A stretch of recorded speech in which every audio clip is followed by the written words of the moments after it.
جی ناظرین کرام، اس سیگمنٹ جیسا کہ آپ کو معلوم ہے کوئی مہمان ہمارے ساتھ اسٹوڈیو میں موجود ہوتے ہیں یا آن لائن ہوتے ہیں۔ اس وقت اسٹوڈیو میں ہمارے ساتھ جمشید اقبال چیمہ صاحب جو کہ تحریک انصاف کے رہنما ہیں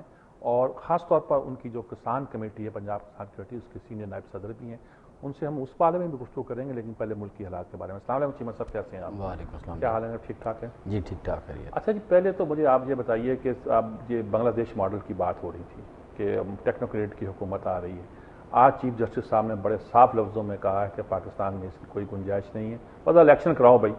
ISI کا سیل بھی بند کرو، اور یہ فوج کو جو آپ دعوت دے رہے ہو،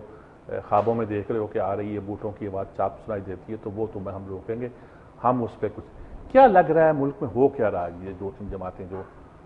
کھچڑی پک رہی ہے، کچھ بنتا نظر نہیں آتا۔ لیکن یہ بدقسمتی سے ہو یہ رہا ہے کہ پاکستان میں ڈیموکریسی کہہ لیں یا ڈیموکریٹک جو پارٹیز تھیں انہوں نے پرفارم نہیں کیا، اور ریسنٹلی جو گورنمنٹ آج کل جو گورنمنٹ چل رہی ہے، اس نے وہ پنجاب میں ہو یا فیڈرل میں ہو، مرکز میں ہو، دونوں نے بہت بری طرح بڑا برا پرفارم کیا۔ اچھا، اکانومی میں دیکھیں، آپ دوسرے انڈیکیٹرز کو دیکھیں، آپ لا اینڈ آرڈر کی صورتحال دیکھیں، سوسائٹی میں کچھ چیزیں دیکھیں، جاب لیسنس کی صورتحال دیکھ لیں، انرجی کرائسس دیکھیں، تو بیسیکلی تو ایشو ہوا پرفارمنس کا۔ جب پرفارمنس کا ایشو ہوا ہے تو اس وقت یقیناً تالے آزماؤں کا موقع ملتا ہے یا لوگ ڈفرینٹ آپشنز پہ دیکھتے ہیں۔ اب لکیلی ہوا یہ ہے کہ یہاں پہ مطلب جو اسٹیٹس کو تھا، اور یہ نہیں ہے کہ انہوں نے پہلی بار پرفارم نہیں کیا، پہلی بار ایکسپوز زیادہ ہوا ہے، ورنہ پرفارم انہوں نے کبھی بھی نہیں کیا۔ پاکستان میں جب بھی دیکھیں، اگر پولیٹیکل پارٹیز کا ماضی دیکھیں، ان کے الیکشن کی ہسٹری دیکھیں، تو یہ پرو بھٹو اور اینٹی بھٹو کے نام پہ 70 سے یہ ملک یہ رنگمال بنا ہوا ہے۔ پرو بھٹو اور اینٹی بھٹو دو حصوں میں تقسیم ہوا، اور یہ تقسیم اتنی گہری تھی کہ کبھی پرفارمنس کی بیس پہ الیکشن نہیں ہوئے، پرفارمنس کی بیس پہ کبھی کوئی ایویلویٹ نہیں ہوا، اور اس کا کبھی حساب نہیں ہوا۔ یہ فرسٹ ٹائم ایسا ہوا کہ لوگوں کو، مثلا اس میں میڈیا کا بہت بڑا رول ہے اور ایجوکیشن کا رول ہے،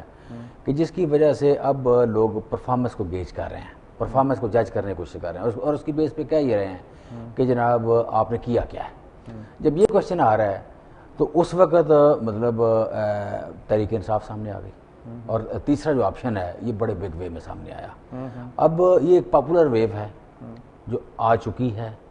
آ رہی ہے، مطلب کوئی بندہ کہہ رہا ہے آ رہی ہے اور کوئی کہہ رہا ہے آ چکی ہے، لیکن ایک بات طے ہے کہ مائنڈ لوگوں کے چینج ہو گئے، اور لوگوں نے ساری بات کو ایویلویٹ کرنا شروع کر دیا پرفارمنس پہ۔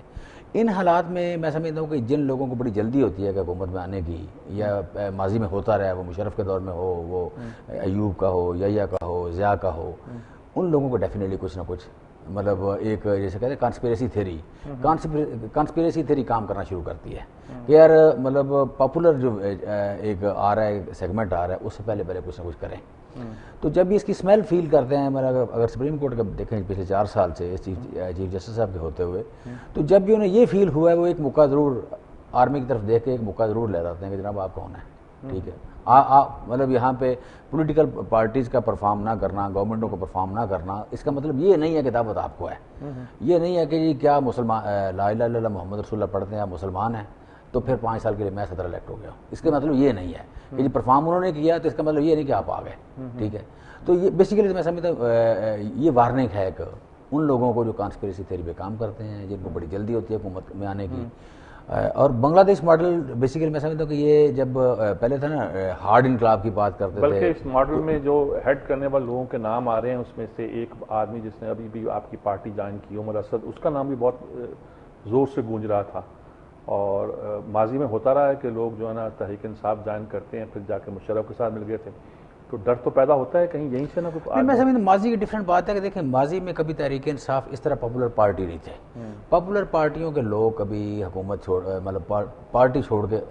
اس طرح کی کسی چیز میں شامل نہیں ہوتے، بیک ڈور سے کبھی شامل نہیں ہوتے۔ اس وقت تحریک انصاف پاکستان کی سب سے پاپولر پارٹی ہے، سو میں نہیں سمجھتا کہ پاکستان تحریک انصاف کا کوئی بندہ جا کے اس طرح کی غلطی کر سکتا ہے یا کرے گا،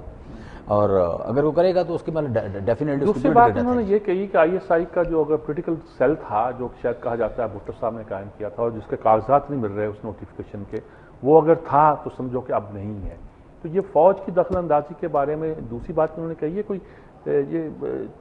عدلیہ کی کوئی کنفرنٹیشن ہے فوج کے ساتھ، یا یہ صرف جمہوری قوتوں کو اسٹرینگتھن کرنے کے لیے اس بات کا اظہار کر رہے ہیں؟ دیکھیں پاکستان میں عدلیہ اس وقت 2 باتوں میں بڑی ڈٹرمنٹ ہے اور بڑی یکسو ہے، وہ یہ ہے کہ یہاں پہ رول آف دی لا چلے گا، اور کرپشن کو نہیں ہونے دینا، اور تیسری بات یہ ہے کہ یہاں پہ آپ کہہ لیں کہ آرمی کو نہیں آنے دینا، آرمی کو انہوں نے بیک نہیں کرنا، لیگلائز لیجیٹیمیٹ نہیں کرنا۔ پہلی بار ہے کہ پاکستان کی عدلیہ آرمی کو لیجیٹیمیسی کا سرٹیفکیٹ دینے کو تیار نہیں ہے۔ سو بیسیکلی میں سمجھتا ہوں کہ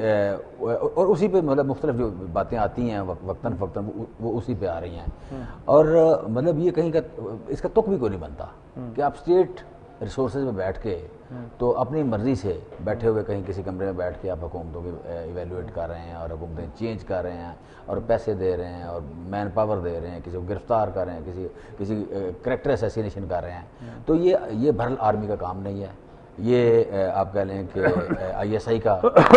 پولیٹیکل ونگ کا کام نہیں ہے۔ اور میں سمجھتا ہوں ماضی میں جو لوگ اس میں انوالو رہے ہیں وہ کتنے بھی بڑے ہیں، ان لوگوں کی برل گردن ناپی جانی چاہیے، ان لوگوں کو وہاں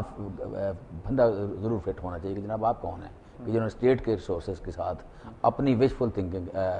اپنی وشیز یا اپنی جو آپ کی خواہشات تھی وہ پوری کی ہیں۔ اور مطلب 6 لاکھ آرمی یہاں کی 7 لاکھ آرمی ہے، 6 یا 7 لاکھ آرمی جو ہے اس کو پرسنل بینیفٹس کے لیے جن لوگوں نے یوز کیا ماضی میں اور آج بھی اگر کوئی یوز کرنا چاہتا ہے، ان لوگوں کو سزا کے مستحق لوگ ہیں، ڈیفینیٹلی ہونی چاہیے۔ اچھا، ایک طرف ان کا راستہ روکا جانا چاہیے۔ دوسری طرف یہ ہے کہ لوگ کہتے ہیں جی ہمارے ہاں جو سیاسی جماعتیں ہیں وہ ہوم ورک نہیں کرتی، وہ موومنٹ تو چلاتی ہیں لیکن ان کے تھنک ٹینک نہیں ہوتے کام کرتے۔ اچھا، آپ کے ہاں کسان بورڈ باقاعدہ جو بھی ایک ہے اس کے آپ سینئر نائب صدر بھی ہیں، ویسے بھی آپ اس فیلڈ میں ہیں، آپ کا بزنس بھی بہت سارا اسی فیلڈ کا ہے، کیا آپ کو نظر آتا ہے کہ ہم ایک زرعی ملک ہیں، کوئی ریولوشن لا سکتے ہیں؟ کبھی کہتے ہیں ہم وہ بیچ ہی ڈیولپ نہیں کرتے، ہمارے ساتھ وہ آئے تھے ظفر الطاف صاحب، اس وقت وہ چیئرمین تھے اس کے ایگریکلچر ریسرچ کونسل کے، وہ تو ایک ایسا نقشہ کھینچ گئے کہ ہم نے کپاس کا ایسا بیج لے آئے ہیں جو کہ 1 سال میں 2 فصلیں دے گا اور 3 سال کے اندر انقلاب آئے گا، 4 گنا یہاں آ جائے گا، فلاں چیز میں یہ کر دیا، گندم یہ کچھ ہم کر رہے ہیں کام، اور آپ نے کوئی پلان کیا یہاں زرعی؟